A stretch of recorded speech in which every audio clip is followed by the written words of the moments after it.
Olá pessoal, aqui é a Aline e hoje a gente vai começar a leitura do nosso primeiro livro das Crônicas de Nárnia.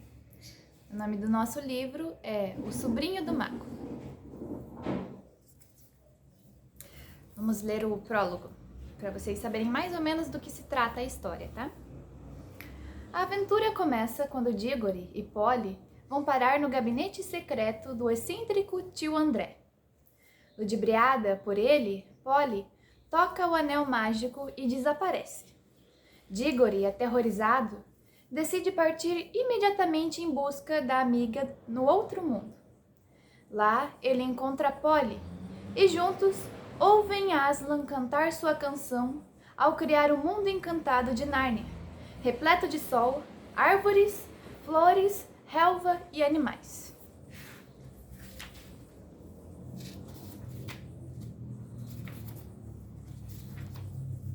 Vamos para o nosso capítulo 1. A Porta Errada. Antes da gente começar, deixa eu explicar um pouquinho. Talvez vocês já tenham assistido um filme sobre as Crônicas de Nárnia, né? Que é o Leão, a Feiticeira e o Guarda-Roupa. Na verdade, esse é o segundo livro da nossa saga. Nós temos aqui as Crônicas de Nárnia, aqui embaixo está escrito. São 7 livros. O que tem filme é o segundo, tá? Então, essa é uma história diferente. Vocês já sabem que as crianças vão parar em outro mundo, isso já dá para entender, né? E o interessante é que as Crônicas de Nárnia, diferente dos filmes, né? Eles são livros escritos por um cristão. Então, ele tem uma preocupação sobre a moral para trabalhar isso com as nossas crianças, né? Então, vamos lá, crianças, para o nosso primeiro capítulo. A Porta Errada. O que aqui se conta aconteceu há muitos anos, quando o vovô ainda era menino. É o escritor que está falando, o avô dele ainda era um menino.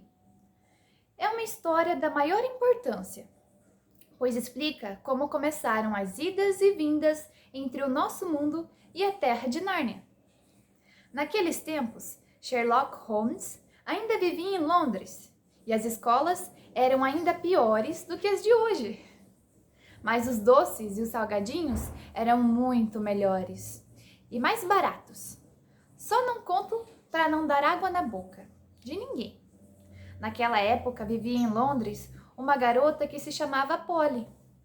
Morava numa daquelas casas que ficam coladas umas nas outras, formando uma enorme fileira.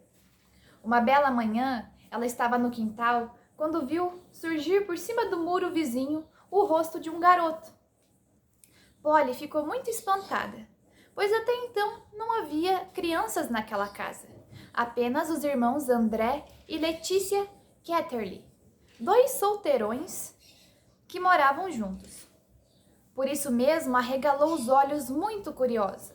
O rosto do menino estava encardido. Não poderia estar mais encardido, mesmo que ele tivesse esfregado as mãos na terra, depois chorado muito e então enxugado as lágrimas com as mãos sujas. Aliás, era mais ou menos isso que havia acontecido. Oi, disse Polly. Oi, respondeu o menino. Qual é o seu nome? Perguntou ele. Polly, e o seu? Digory. Puxa, que nome sem graça, disse ela. Acho Polly muito mais sem graça, disse ele. Não, não é, disse ela. É sim, disse ele. Bom, pelo menos eu lavo o rosto, disse Polly. É o que você deveria fazer, principalmente depois. E então parou, porque ia dizer, principalmente depois de ter chorado por aí, mas achou que isso não seria muito delicado. Está bem, chorei mesmo, disse Digory, bem alto. Sentia-se tão infeliz que nem se incomodava que soubesse que andara chorando. Você também choraria se tivesse vivido a vida inteira no campo, tivesse tido um pônei, um rio no fundo do quintal e de repente viesse morar nessa droga de buraco. Londres não é um buraco, disse a Polly, indignada. Mas o menino estava tão aborrecido que nem prestou atenção. Continuou falando. E se seu pai estivesse na Índia e você tivesse de viver com uma tia e um tio louco? Quem ia gostar? E isso porque eles têm de tomar conta da sua mãe. E se sua mãe tivesse doente e fosse morrer? Aí o rosto do Diggory ficou esquisito, como se ele estivesse fazendo força para não chorar. Polly então falou com doçura. Desculpe, eu não sabia de nada. E como não tinha mais o que dizer, e querendo animar o garoto, perguntou: seu tio é mesmo doido? Ou é doido, ou então há um mistério nisso, disse ele. Ele tem um estúdio no último andar, e tia Leta nunca me deixa ir lá. Isso não me cheira bem. E tem mais. Sempre que ele quer me falar alguma coisa na hora do jantar, ela não deixa, dizendo: não aborreço o menino, André. Ou então: Diggory não está nada interessado nisso. Ou Diggory, acho melhor você ir brincar no quintal. Mas que tipo de coisas ele tenta lhe dizer? Perguntou a menina. Não tenho a menor ideia. Ela nunca deixa ele continuar. Tem outra coisa. Ontem à noite, eu estava passando perto da escada do sótão, indo para a cama, quando eu ouvi um grito. Quem sabe ele não tem uma mulher louca que ele esconde lá dentro, sugeriu a menina. Ah, eu já pensei nisso, disse o Diggory. Quem sabe ele faz dinheiro falso. Também pode ter sido um pirata e agora ainda escondido dos antigos companheiros, disse o Diggory. Nossa, que sensacional! Exclamou Polly, pois jamais podia imaginar que sua casa fosse tão interessante.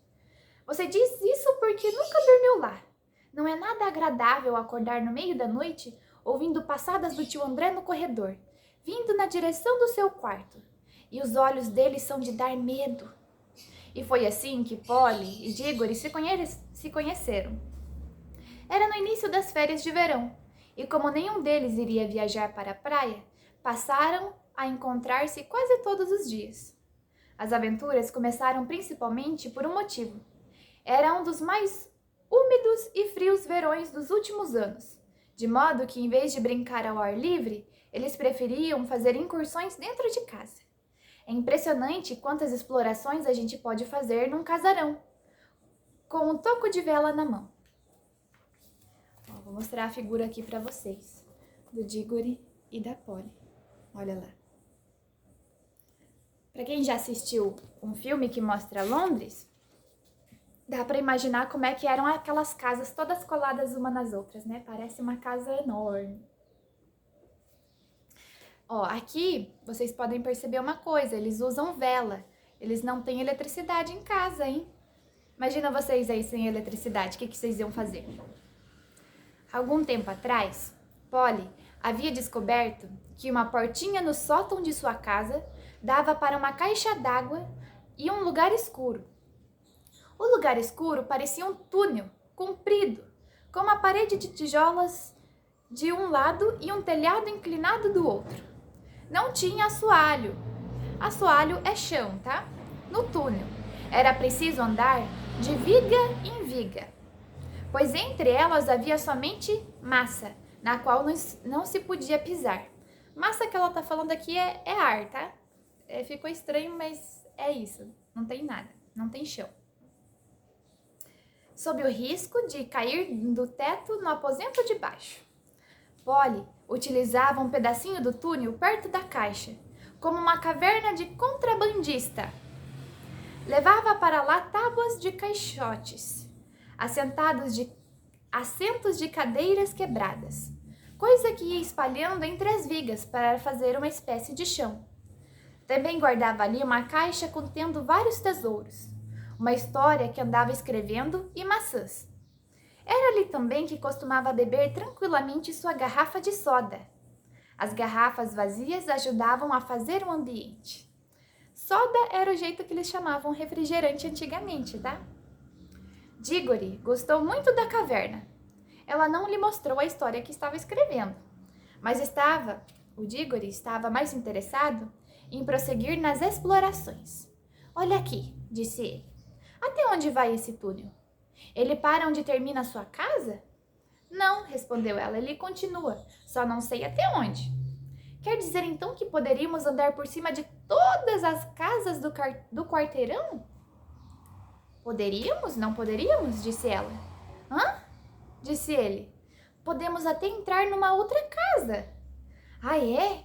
E acabar na cadeia como um ladrão? Não conte comigo, disse o Diggory. Não seja tão espertinho. Eu só estava pensando na casa depois da sua, disse a Polly. Que tem a casa depois da minha? Está vazia. Papai disse que estava vazia desde que nos mudamos para cá. Aí o Diggory pensou um pouquinho e falou: vamos dar uma olhada. Estava bem mais entusiasmado do que demonstrava. Naturalmente, pôs-se a imaginar por que a casa estava vazia há tanto tempo. Polly se perguntava a mesma coisa, mas nenhum deles disse a palavra mal-assombrada. E ambos sentiram que agora seria uma fraqueza não ir adiante e descobrir o mistério. Que tal se a gente fosse agora mesmo? Indagou Diggory. Está bem então, respondeu Polly. Não precisa ir se não quiser, falou ele. Se você topa, eu topo também, disse ela. Como a gente vai saber que está em cima da casa vizinha? Resolveram então descer e contar quantos passos havia em toda a extensão da casa, e depois contar os passos entre uma viga e outra, para saber quantas vigas existiam sobre a casa. Então multiplicaram esse número por 2. O resultado obtido corresponderia ao fim da casa do Diggory. Dali para frente, só poderia estar no sótão da casa vazia. Ó, como é que se usa a matemática, crianças? Mas não acho que ela esteja mesmo vazia, disse Diggory. Como assim? Perguntou a Polly. Acho que alguém mora lá escondido, saindo e entrando tarde da noite, com uma lanterna abafada. Acho que vamos descobrir um bando de assassinos e ganhar uma recompensa. É besteira acreditar que uma casa fique vazia esse tempo todo, a não ser que exista algum mistério. Papai acha que é por causa do mau estado do encanamento, disse Polly. Encanamento, falou o Diggory. Gente grande tem a mania de dar explicações sem graça. Agora que conversavam à luz do dia, não parecia muito provável que a casa estivesse mal assombrada. Não estavam muito seguros sobre a medição e os cálculos no papel, mas de qualquer maneira não havia tempo a perder. Não podemos fazer o menor barulho, disse Polly, quando subiram e se encontraram perto da caixa d'água. Cada um levava consigo uma vela, coisa que não faltava na casa de Polly. Estava muito escuro e empoeirado.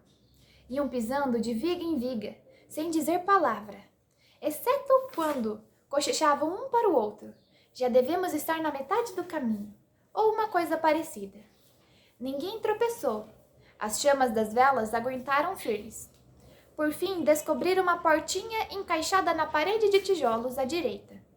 Não havia maçaneta nesse lado, mas havia um pegador, como se vê às vezes na parte interna da porta de um armário. Não havia maçaneta desse lado, mas havia um pegador, como se vê às vezes na parte interna da porta de um armário. Abro? Perguntou o Diggory.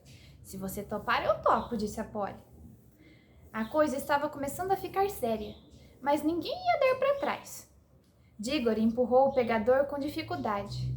A porta abriu-se toda e a súbita luz do dia doeu-lhes nos olhos. Então, com grande espanto, viram que estava olhando não para um sótão vazio, mas para um quarto mobiliado. Cheio de mobília, né? Cheio de móveis. A coisa, não parecia ter ninguém. O silêncio era tumular. Tumular é de túmulo, como se estivesse num cemitério. Muito silencioso. A curiosidade de Polly resolveu a indecisão. Soprando a vela, entrou no quarto estranho, quietinha como um camundongo. O local tinha naturalmente a forma de sótão, mas estava arrumado como uma sala de estar. Não havia canto de parede sem estantes, e não havia canto de estante que não estivesse atulhado de livros. O fogo crepitava na lareira. Era um verão muito frio, como você se lembra. Diante do fogo estava uma poltrona alta. Entre a poltrona e Polly, enchendo quase a metade da sala, havia uma mesa enorme, repleta de objetos. Livros, cadernos grossos, vidros de tinta, canetas e um microscópio. Mas o que Polly notou em primeiro lugar foi uma bandeja de madeira contendo um certo número de anéis. Os anéis estavam colocados em pares, um amarelo e um verde juntos. Um pequeno espaço depois do outro. um anel amarelo e outro verde e assim por diante. Não eram maiores do que os anéis comuns e era impossível deixar de olhar para eles, pois eram muito brilhantes. Vou mostrar a figura aqui para vocês. Lá da porta que eles entraram que dava para o sótão. Ó, tá vendo aqui as vigas no chão? Deixa eu ver se consegue focar melhor aqui. Não tem chão, é só essas vigas, ó. Eles encontraram alguma coisa interessante lá. A sala estava tão quieta que se percebia logo de entrada o tic-tac do relógio. Mas notava-se agora que não era tão quieta assim. Havia no ar um muito ligeiro zumbido. Se os aspiradores de pó já tivessem sido inventados, Polly imaginaria que se tratava de um ruído de aspirador de pó, funcionando longe. O som era mais agradável do que o de aspirador, mais musical, mas era tão leve que mal se podia ouvir. Tudo bem, disse Polly, não tem ninguém aqui. Ela passou a cochichar, e Diggory também entrou, piscando o olho, sujo para valer. Polly também não estava nada limpa. Não estou gostando disso, falou Diggory. Não é uma casa vazia coisa nenhuma. É melhor a gente cair fora antes que chegue alguém. Que é isso? Perguntou Polly, apontando para os anéis. Deixe pra lá, é melhor a gente cair fora, disse Diggory. Mas não chegou ao fim. A poltrona na frente do fogo moveu-se de repente e dela surgiu como um diabo, pulando de um alçapão, a figura amedrontadora do tio André. Não estava mesmo na casa vazia, estava na casa do Diggory, no estúdio proibido. Tio André era altíssimo e muito magro. Tinha uma cara comprida, com nariz pontudo, olhos faiscantes e uma moita de cabelos grisalhos. Diggory estava mudo, pois tio André parecia 1000 vezes mais apavorante do que antes. Polly ainda não estava tão amedrontada assim. Mas não demorou muito, pois a primeira coisa que tio André fez foi cruzar a sala e trancar a porta. Voltou-se, fixou as crianças com seus olhos faiscantes e sorriu, mostrando todos os dentes. Ah, agora a louca da minha irmã não pode mais nos perturbar, disse o tio André. Era terrível, muito diferente de tudo o que se pode esperar de um adulto. Polly tinha o coração na boca. Ela e Diggory começaram a caminhar na direção da portinhola, por onde havia entrado. Tio André, no entanto, foi mais ligeiro, fechando também essa passagem. Depois esfregou as mãos, estalando os dedos, muito brancos. Encantado em vê-los! 2 crianças! Exatamente o que eu mais queria no momento, disse o tio André. Por favor, senhor André, disse Polly. Está quase na hora do jantar e tenho que ir para casa. Quer deixar a gente sair, por favor? Ainda não, respondeu o tio André. A oportunidade é boa demais para eu perdê-la. Estou em plena fase de uma experiência importantíssima. Utilizei um porquinho da Índia e parece que deu certo. Mas o que um porquinho da Índia pode relatar? Impossível explicar para ele como voltar. Escute aqui, tio André, disse Diggory. Está mesmo na hora do jantar. E daqui a pouco estarão chamando por nós. Melhor o senhor deixar a gente ir agora mesmo. Melhor? Perguntou o tio André. Por quê? Diggory e Polly trocaram olhares aflitos. Não ousavam dizer coisa alguma, mas os olhares significavam o seguinte: que coisa pavorosa! Vamos ter que nos dar um jeito aqui. Se o senhor permitir que a gente vá jantar, falou Polly, voltaremos mais tarde. Como posso saber que voltarão realmente? Perguntou o tio André com um sorriso astuto. Pareceu, no entanto, que ia mudar de ideia. Muito bem. Se precisam mesmo ir, que hei de fazer? Não deve ser divertido para 2 jovens como vocês conversar com um velhote. Deu um suspiro e continuou. Vocês não podem imaginar como me sinto sozinho às vezes. podem ir jantar, meus filhos. Mas antes quero lhes dar um presente. Não é todo dia que encontro uma moça neste meu velho estúdio, principalmente uma senhorita tão bela quanto você. Polly já começava a achar que ele não era tão louco, afinal de contas. Quer um anel, meu bem? Perguntou o tio André. Um daqueles verdes? Falou Polly. Quero sim. Um verde não, falou o tio André. Lamento muito não poder dispor dos anéis verdes, mas terei o maior prazer em presenteá-la com um dos amarelos, de todo o coração. Experimente um. Polly já havia superado o medo e estava convencida de que o velho não era louco. Os anéis eram de fato atraentes. Caminhou para a bandeja. Estranho, disse ela. O zumbido aqui é mais forte. Parece que vem dos anéis. Ah, você está imaginando coisas, cara menina, disse o velho com uma risada. Parecia uma risada comum, mas Diggory percebeu uma expressão quase de gula na face do tio. Polly, não banque, idiota, gritou ele. Não toque nos anéis. Mas era tarde demais. Polly já tinha pegado um anel. E imediatamente, sem barulho, sem clarão, sem qualquer aviso, não existia mais Polly. Diggory e tio André estavam agora sozinhos na sala. E esse é o fim do nosso primeiro capítulo. Então a Polly evaporou. Do nada. O que será que aconteceu? Esse foi o nosso capítulo primeiro. Ó, vou mostrar aqui também a figura de como é que era a salinha da Polly lá, onde ela guardava todas as coisas que ela queria. As cadeiras quebradas, o baú. Todos os trecos velhos ela botava lá. E aí, vocês gostaram do capítulo? Esse capítulo é muito legal. E, bom, o nome do nosso próximo capítulo é Um Diálogo Estranho. Então, eu espero vocês no próximo capítulo, tá? Tchau, gente. Beijo!